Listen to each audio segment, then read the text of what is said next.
Hi future officers, welcome to Edutab banking YouTube channel. So guys, स्वागत है आप सभी का आज के weekly general awareness current affair session के अंदर, जिसके अंदर हम कवर करेंगे important current affairs of the last 1 week, that is 15th of February से लेकर 21st फरवरी के इंपॉर्टेंट करंट अफेयर्स को आज हम सेशन के अंदर कवर करेंगे। ठीक है, तो इस सेशन को शुरू करने से पहले आप सभी से एक रिक्वेस्ट है कि आप अपने साथ एक पेपर और पेन लेकर चलिए, सो दैट कि यहां पर जो भी इंपॉर्टेंट पॉइंट्स आपको लगते हैं थ्रू आउट दिस सेशन आप उन्हें अपने पास नोट डाउन करके रखिएगा। अपार्ट फ्रॉम दैट, इसके बाद आप इस सेशन की रिवीजन पीडीएफ के थ्रू भी कर सकते हैं।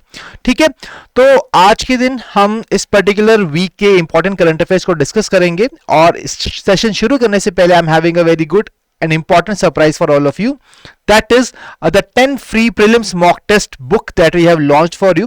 तो जब आप अगर इस particular book से previous mock test को यहाँ पर solve करते हैं, definitely it is going to help you out, और यहाँ पर आप काफी चीजों को सीख सकते हैं, और कैसा पेपर का पैटर्न आ रहा है, कैसे टाइप्स ऑफ क्वेश्चंस आ रहे हैं, तो ये आपको आपके लेटेस्ट एग्जामिनेशन के अंदर बिल्कुल अच्छे से हेल्प करेगा। तो यहां पर आप डेफिनेटली इस बुक का पूरा फायदा उठा सकते हैं by downloading this from the link given in the description. Okay, so guys, अब बढ़ते हैं आज के सेशन के अंदर और देखते हैं अपने पहले क्वेश्चन को। So first question is, which financial edtech platform which is led by Sharon Hegde has received a registered investment advisor license from the SEBI। so is recently financial edtech platform को जिसको Sharon Hegde lead कर रहे हैं, उसको registered investment advisor license मिला है SEBI से। आपको आइडेंटिफाई करना है इस प्लेटफॉर्म का क्या नाम है। आपके सामने 5 ऑप्शन है, इनमें से एक ऑप्शन आपको चूज करना है। तो प्लीज मुझे बताइए कमेंट सेक्शन के अंदर what exactly is that option that you are choosing from this 5 options. ठीक है, तो अगर हम बात करें कि what is the right answer to this question, it is the 1% club. So ये 1% क्लब नाम का एटेक प्लेटफॉर्म है जिसको RIA लाइसेंस मिला है सेबी से। ठीक है, and it is going to provide investment advices and financial planning services to its clients. अगर हम बात करते हैं इस एटेक प्लेटफॉर्म की, तो ये अपने कस्टमर्स को इन्वेस्टमेंट एडवाइसेस प्रोवाइड करता है और साथ साथ फाइनेंशियल प्लानिंग सर्विसेज प्रोवाइड करता है। ठीक है, तो सेबी की चेयरपर्सन ने एम्फेसाइज किया the need for 1 million registered investment advisers in our country, और इसीलिए यहां पर इसे भी ये लाइसेंस दिया गया है। तो आई होप कि यहां पर आप को काफी क्लैरिटी है what exactly this news is all about. ठीक है, तो एडटेक प्लेटफॉर्म का नाम याद रखिए और RIA की फुल फॉर्म याद रखिए, काफी इंपॉर्टेंट है एग्जाम पॉइंट ऑफ व्यू से। बढ़ते हैं नेक्स्ट क्वेश्चन की तरफ।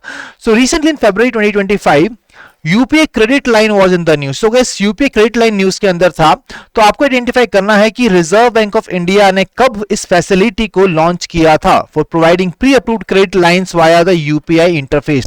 तो यूपीआई के जरिए credit line, pre approved credit line provide करने का जो फैसिलिटी है, आरबीआई ने कब इंट्रोड्यूस किया था? इट वाज इंट्रोड्यूस्ड इन सितंबर 2023।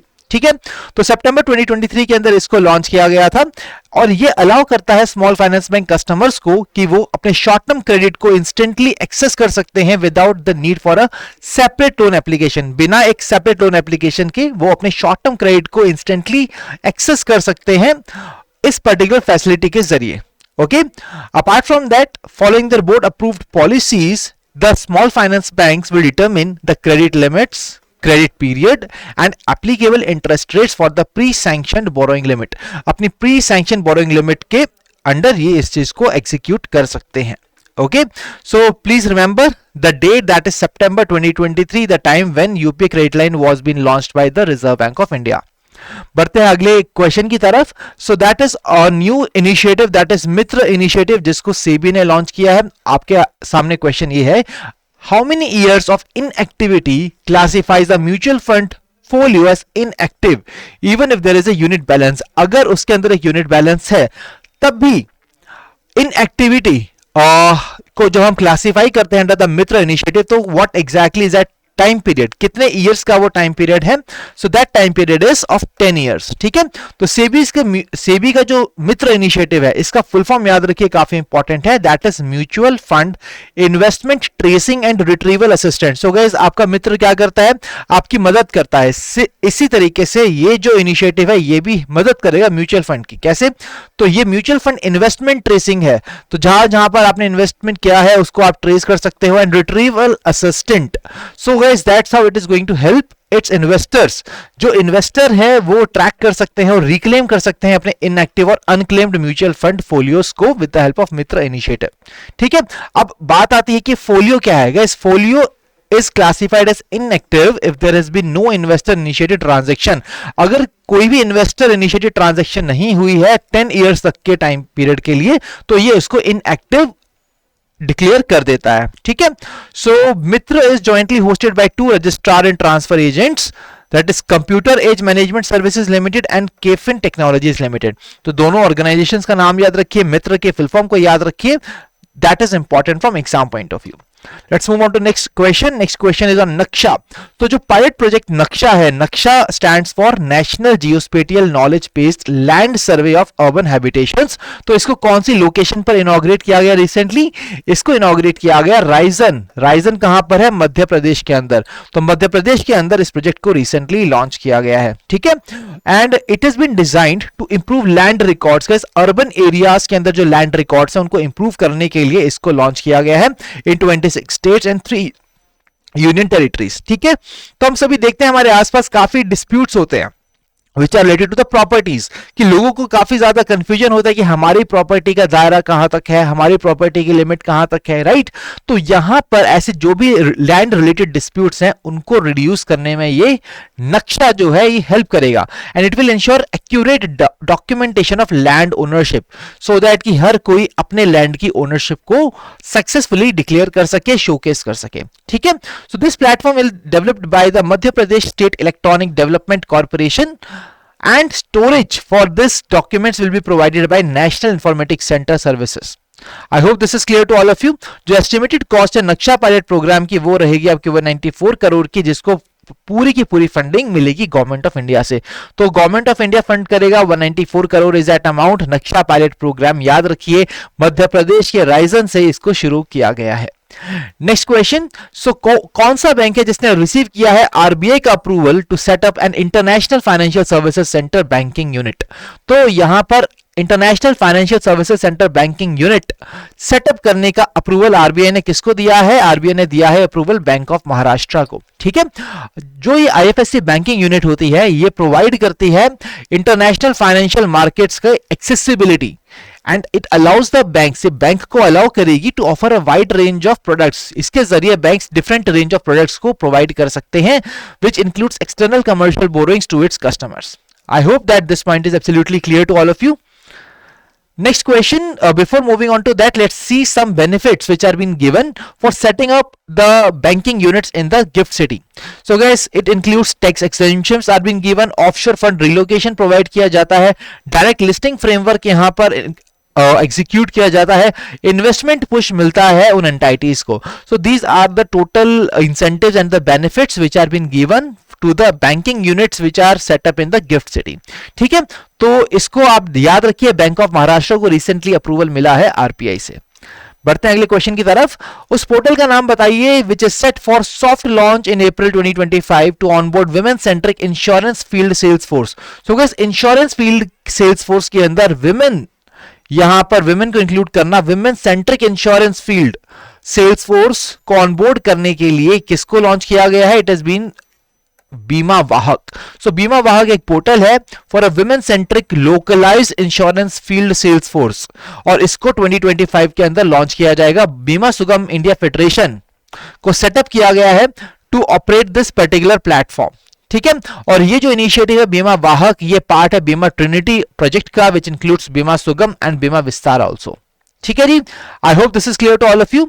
सो यहां पर याद रखिए बीमा ट्रिनिटी को, दैट इज बीमा सुगम, बीमा विस्तार एंड बीमा वाहक. तो इस बीमा ट्रिनिटी के 3 पिलर, सुगम, विस्तार और वाहक. Next question, which year marks the establishment of Swami Fund? So Swami Fund stands for Special Window for Affordable and Middle Income Housing which has helped complete over 50,000 homes। तो 50,000 घर इन्होंने, इस fund ने मदद किया है कंप्लीट होने में। गए स्वामी फंड को बनाया गया था, हम सभी जानते हैं कि काफी बार हम देखते हैं हमारे एरियाज में कुछ ऐसे बिल्डिंग्स होती हैं जो कि अनफिनिश्ड रहती हैं, ठीक है। तो काफी साल से कुछ केसेस चल रहे होते हैं एनवीसी कि इवन जो बिल्डर्स हैं due to the lack of money they are not able to finish their projects, right. So ऐसे में क्या होता है कि जो मिडिल इनकम हाउसिंग और अफोर्डेबल फ्लैट्स होते हैं, राइट, तो उनको कंप्लीट करने के लिए, उन प्रोजेक्ट्स को कंप्लीट करने के लिए स्वामी फंड का लॉन्च किया गया, जिसने रिसेंटली 50,000 होम्स को कंप्लीट होने में मदद की। और इसको लॉन्च किया गया था 2019 के अंदर, ठीक है। It provides last mile funding to stress building housing projects, ऐसे हाउसिंग प्रोजेक्ट्स जो कि स्ट्रेस्ड है, जिनके पास पैसों की कमी के कारण वो खुद को पूरा नहीं कर पाए, ठीक है। इस फंड को स्पॉन्सर करता है ministry of finance and it is managed by SBI cap ventures limited.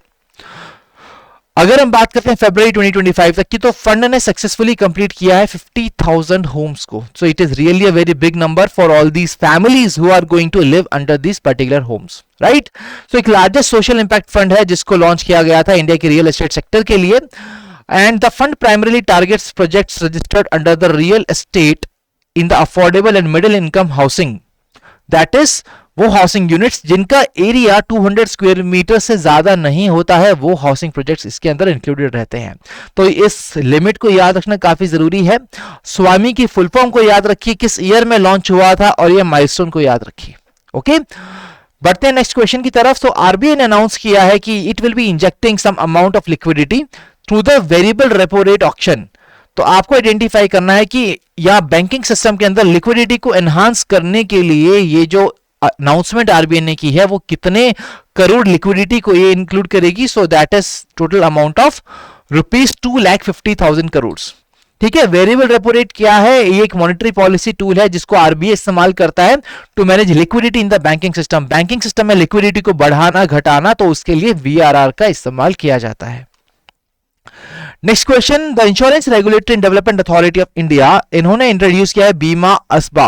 ये एक नया पेमेंट मैकेनिज्म है for insurance premium payments. So you have to tell me what is the full form of ASBA। So the ASBA stands for Automated System for Bank Account, ठीक है। So it stands for Automated System for Bank Account.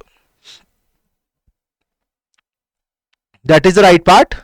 So guys, I think there is some mistake here. It is not the automated system for bank account. It is the application supported by blocked amount. ठीक है, option A is the right answer. Don't worry, I will be correcting this in the PDF as well. ठीक है, so एक नया payment mechanism है जिसको IRDAI ने launch किया है, जिसके जरिए हम इंश्योरेंस प्रीमियम की जो पेमेंट्स की जाती हैं उसको स्ट्रीमलाइन करेंगे, उस प्रोसेस को स्ट्रीमलाइन करेंगे। इसके अंदर जो पॉलिसी होल्डर्स हैं वो ब्लॉक कर सकते हैं प्रीमियम अमाउंट को in their bank account through UPI mandate. एक यूपीआई मैंडेट की मदद से वो प्रीमियम अमाउंट को ब्लॉक कर सकते हैं। And the fund remains blocked until the insurance policies approved और रिजेक्टेड। जब तक इंश्योरेंस पॉलिसी को अप्रूव ना करें, रिजेक्ट ना करें, तब तक ये फंड ब्लॉक्ड रहता है। और इसको कौन करेगा? वो पर्टिकुलर पर्सन, ठीक है जी।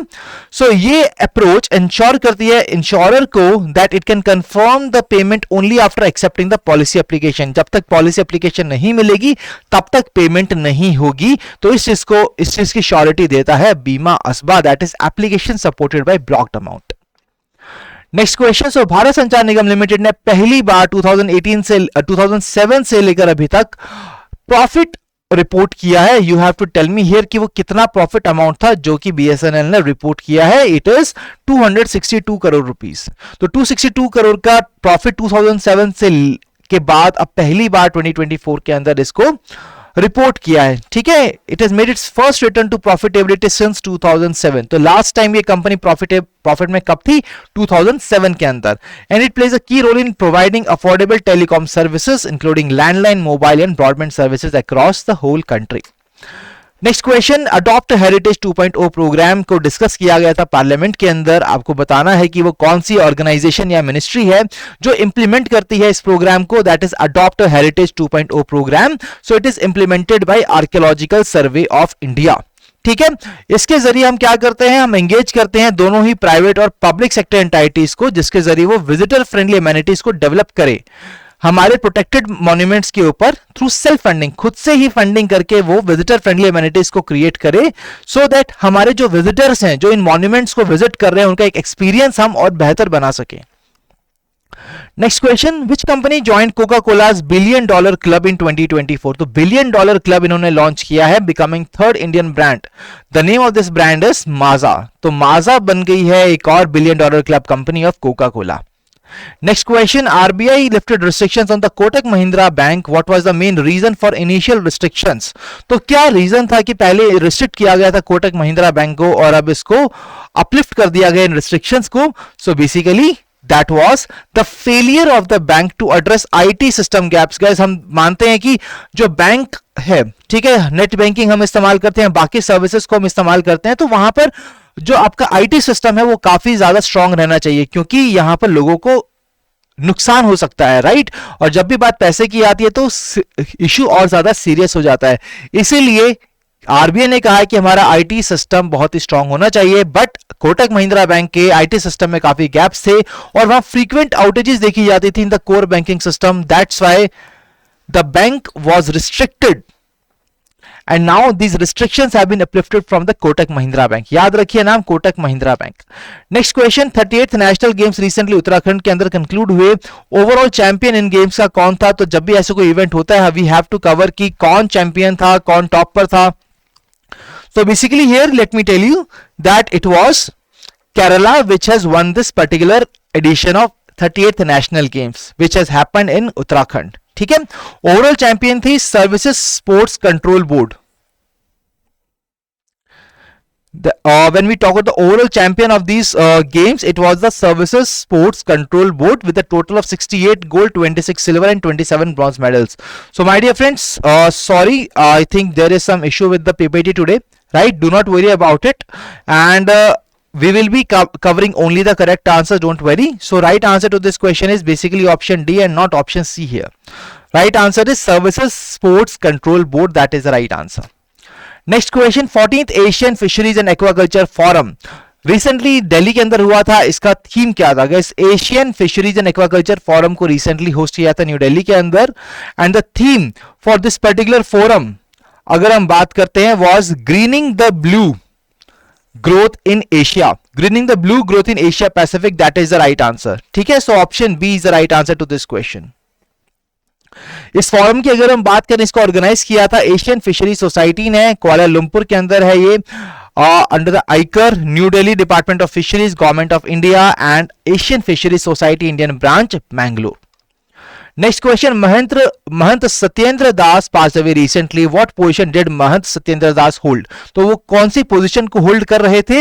सो he was the chief priest of the Ram Janmabhoomi temple in Ayodhya. ठीक है, he pass away recently and option C is the right answer. Next question, so Madhav Kutti ji, Dr. Madhav Kutti ji was appointed to an important position at Canara Bank. तो कौन सी position पर इनको appoint किया गया था? He has been appointed as a chief economist at the Canara Bank. What is the name? Madhavan Kutti ji. Next question, who among the following was appointed as the 73rd president of ICAI? तो ICAI के 73rd president कौन बने हैं? ये बने हैं चरणजोत सिंह नंदा. तो चरणजोत सिंह नंदा बने हैं 73rd president of the ICAI, that is Institute of Chartered Accountants of India, for the tenure 2025 to 2026. और इन्होंने किसको रिप्लेस किया है? रंजीत कुमार अग्रवाल जी को इन्होंने रिप्लेस किया. तो जब भी दोस्तों अगर हम कोई भी अपॉइंटमेंट की न्यूज कवर करते हैं तो हमें इंश्योर करना है कि हम यहां पर इंश्योर करें कि हम जो न्यू पर्सन है हु हैज बीन अपॉइंटेड उसका नाम याद रखें, plus the person who has been replaced उसका नाम भी हमें याद रखना काफी जरूरी है. For example here the person replaced is Ranjeet Kumar Agarwal and the person who has been appointed as the president is Charanjot Singh Nanda. That is the right answer. Next question, so during Aero India 2025 a partnership was announced between Tata Elxsi and Garud Aerospace. So we have to identify here that what is the main objective of this partnership. इस partnership का क्या objective था? Whether to develop military drones for global usage या फिर design engineering certification centre को establish करना, to collaborate on space exploration technologies, to produce advance fighter jet for the Indian air force और to develop combat helicopters for the Indian army. ठीक है, so my dear friends, when we talk about this particular part, the major aim of this was to establish a design engineering certification centre to develop indigenous unmanned aerial vehicle technologies. ठीक है, option B is the right answer. तो अगर हम बात करते हैं arrow India की, इसको बैंगलोर के अंदर किया गया था, host at the Yelahanka air force station, और जो थीम थे इस इवेंट की that was the runway to a billion opportunities. Next question, DRDO has displayed a full-scale model of India's first 5.5 Gen stealth aircraft. What is the name of this aircraft? इस aircraft का नाम क्या है ये identify करना है. So the name of this particular aircraft is Advanced Medium Combat Aircraft, AMCA. ठीक है, जो फुल स्केल मॉडल है इंडिया के फर्स्ट 5.5 जेन स्टेल्थ एयरक्राफ्ट का, इसका नाम रखा गया है advanced medium combat aircraft, AMCA. Next question, so SBI card ने डिक्लेयर किया इंटरिम डिविडेंड. आपको आइडेंटिफाई करना है what is the name of the person जो बने हैं नए managing director and CEO of SBI cards. तो एसबीआई कार्ड के नए एमडी सीईओ कौन बने हैं? सलीला Pandey. Option B Salila Pande is the right answer.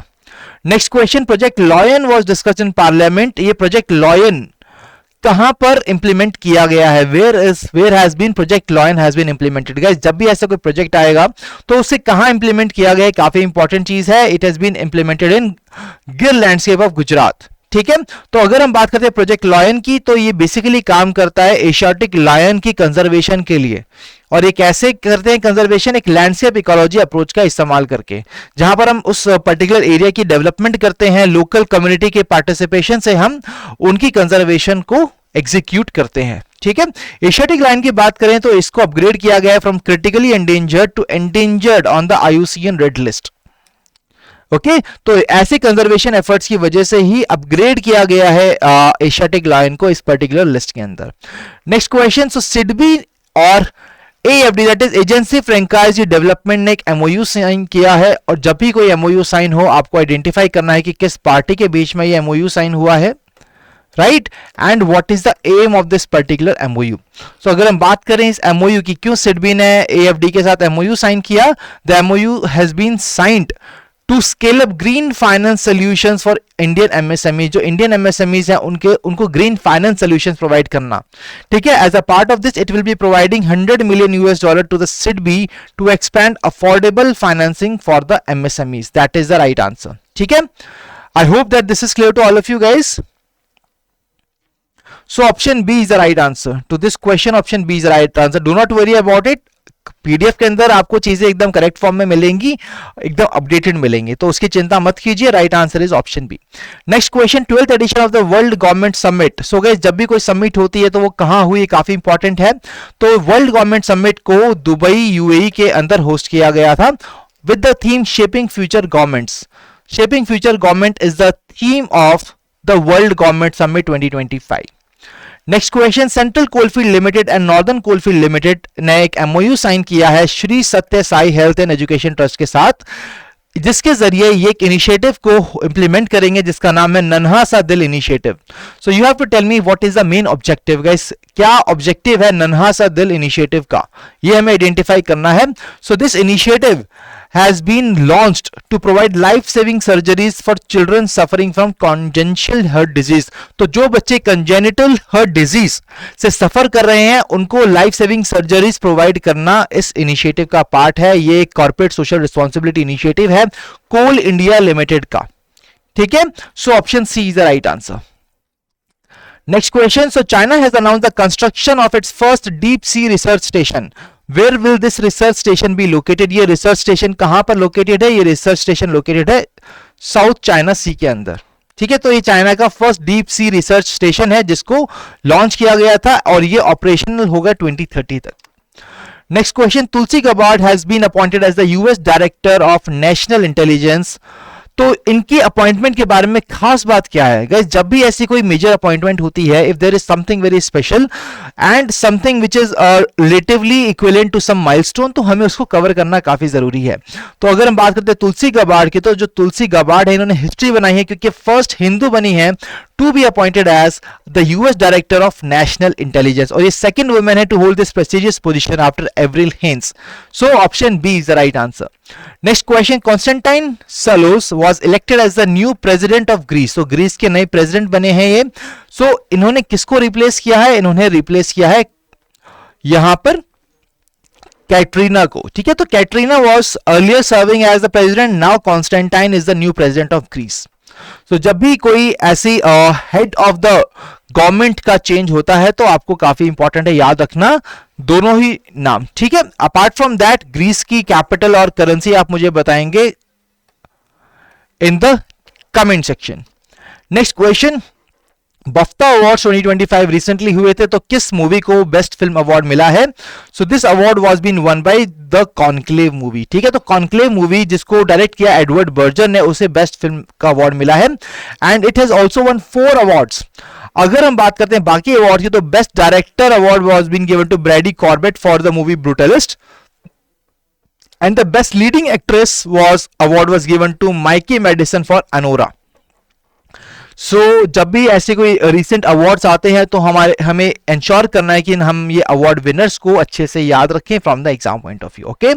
बढ़ते हैं अगले क्वेश्चन की तरफ। So Telecom Regulatory Authority of India ने रिलीज किया recommendations on network authorization under the Telecommunications Act 2023, ठीक है। सो आपको आइडेंटिफाई करना है कि what is the full form of MNP as mention in the recommendation. तो telecom regulatory authority of India TRAI, तो इन्होंने कुछ रिकमेंडेशंस दी हैं नेटवर्क ऑथराइजेशन के ऊपर और वहां पर उन्होंने मेंशन किया एमएनपी को। What is the MNP? MNP stands for mobile number portability, ठीक है। So I hope that this is clear to all of you. और इसको क्यों किया गया to foster growth and improve ease of doing business in the telecom sector. Telecom sector के अंदर ease of doing business को बढ़ावा देने के लिए और ग्रोथ फॉस्टर करने के लिए इसको लॉन्च किया गया है। Next question is about Gyanesh Kumar. Guys, Gyanesh Kumar ji बने हैं chief election commissioner, 26 chief election commissioner of election commission of India. Let me tell you, इनसे पहले जो 25th सीईसी थे that was Rajiv Kumar and इनको रिप्लेस किया है ज्ञानेश कुमार ने। तो आपको आइडेंटिफाई करना है what is the significant first time initiative which has been come launch under this process. तो इस बार जो नया प्रोसेस लॉन्च किया गया जिसके जरिए चीफ इलेक्शन कमिश्नर को बनाया गया है, आपको आइडेंटिफाई करना है कि what is the new point here, right? So election commissioner will be appointed by prime minister only. Selection committee now includes the leader of opposition in the appointment process. Chief election commissioner will be elected by the parliament. Election commissioner will be appointed for a lifetime term, or president will directly appoint election commissioners without any committee. So guys, let me tell you कि यहाँ पर एक selection committee को establish किया गया and that's why option B is the right answer. और ये पहली बार ऐसा हुआ है कि selection committee को बनाया गया है for the appointment और इस committee के अंदर prime minister, union cabinet minister, opposition के लीडर सभी को इंक्लूड किया गया है। Okay, I hope that this is clear to all of you. बढ़ते हैं अगले क्वेश्चन की तरफ। The government of India has decided to issue a commemorative coin. तो यहां पर हम मोहम्मद रफी जी की सेंटिनरी बर्थ एनिवर्सरी को सेलिब्रेट करने के लिए, कॉमेमोरेट करने के लिए गवर्नमेंट ऑफ इंडिया ने अनाउंस किया कि हम एक कॉइन यहां पर लॉन्च करेंगे। वो किस डिनोमिनेशन में लॉन्च किया जाएगा? 100 rupees. 100 rupees denomination coin will be launched to mark the birth centenary of Mohammad Rafi ji. Okay, ये क्वाटरनरी एलॉय के हेल्प से इसको क्रिएट किया जाएगा which will comprise silver, copper, nickel and zinc. Next question, the Euclid space mission discovered new Einstein ring in the galaxy NGC 6505। आपको identify करना है कि ये जो आइंस्टाइन रिंग है, what is the name of this Einstein ring? इसका क्या नाम रखा है? इसका नाम रखा है अल्टीरी रिंग। सो यूक्लिड स्पेस मिशन ने डिस्कवर किया नई आइंस्टाइन रिंग जिसका नाम है Altieri ring in honour of astronomer Bruno Altieri who first noticed the ring in 2023। इसको यूक्लिड स्पेस मिशन को लॉन्च किया था यूरोपियन स्पेस एजेंसी ने 2023 के अंदर। और इसके अंदर हम क्या करते हैं इस मिशन के अंदर? We study the dark energy and dark matter in the universe. Universe के अंदर जो डार्क एनर्जी है, डार्क मैटर है, उसको स्टडी किया जाता है। और रिसेंटली आइंस्टाइन रिंग को डिस्कवर किया गया जिसका नाम रखा है Altieri ring. Next question, RBI ने अप्रूव किया है जूलिया इन्वेस्टमेंट को which is the unit of Temasek holdings to raise it stake in AU small finance bank. Guys, AU small finance bank में उसका जो स्टेक है उसको इंक्रीज करने के लिए, तो मैक्सिमम स्टेक कितना है जो जूलिया रेज कर सकता है एयू स्मॉल फाइनेंस बैंक के अंदर? That is 7%। तो 7% तक वो अपने स्टेक्स को इंक्रीज कर सकता है। Right now AU small finance bank के अंदर जूलिया का करंट स्टेक है 1.37%। अब गाइस बढ़ते हैं अपने आज के आखिरी क्वेश्चन की तरफ। So prime minister Narendra Modi ji ने एम्फेसाइज किया है the concept of MIGA during his visit to US. तो मीगा की क्या फुल फॉर्म है? Guys, MIGA full form stands for make India great again. So make India great again is basically the full form of MIGA, जिस concept को मोदी जी ने US visit के अंदर announce किया है. So it stands for make India great again. This is was a play on US president Trump's MAGA, that is make America great again slogan. So guys, हम सभी जानते हैं कि डोनाल्ड ट्रंप जी ने एक लॉन्च किया था ये slogan make America great again, तो उसी की लाइन में मोदी जी ने लॉन्च किया है MIGA, that is make India great again. Okay, I hope that this is clear to all of you guys, and that was all from the today's session. I believe कि आपने आज का session थोड़ा rapid fire था और quick fire था, but आप सभी ने अच्छे से करंट अफेयर्स जो भी हमारे इंपॉर्टेंट है इस पार्ट के, तो हमने उनको अच्छे से डिस्कस किया है. जितने रिक्वायर्ड इन्फॉर्मेशन हमें कवर करनी है स्मॉल अमाउंट ऑफ टाइम में हमने मैक्सिमम क्वेश्चंस को आज सॉल्व किया. आई होप कि आपको ये इनिशिएटिव अच्छा लगा होगा. और साथ ही साथ guys, let me tell you कि हमने आप सभी के लिए कुछ और इनिशिएटिव्स लेकर आए हैं. फॉर एग्जांपल एसबीआई पीओ का एक क्रैश कोर्स हम लेकर आए हैं दोनों प्रीलिम्स और मेंस के लिए. तो यहां पर आपको chapter wise test, sectional test, solve PYQs, full length test और लाइव क्लासेस प्रोवाइड किए जाएंगे. इसके अलावा अगर आप एसबीआई पीओ और क्लर्क दोनों की प्रिपरेशन करें तो हमारे पास आपके लिए टेस्ट सीरीज कोर्स है which will be having 15,000 plus questions.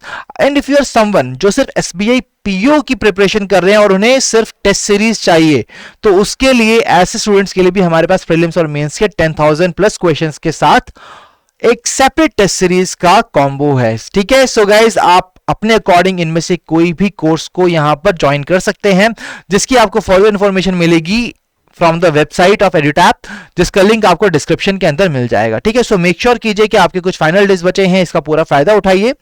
और guys, that was all from the today's session, and I hope कि आज का सेशन आप सभी को अच्छा लगा होगा. अगर आप में से किसी की कोई भी क्वेरी है regarding the session, feel free to comment your query in the comment section. और इसके साथ साथ आप हमें ईमेल भी कर सकते हैं at hello@edutap.co.in. ठीक है.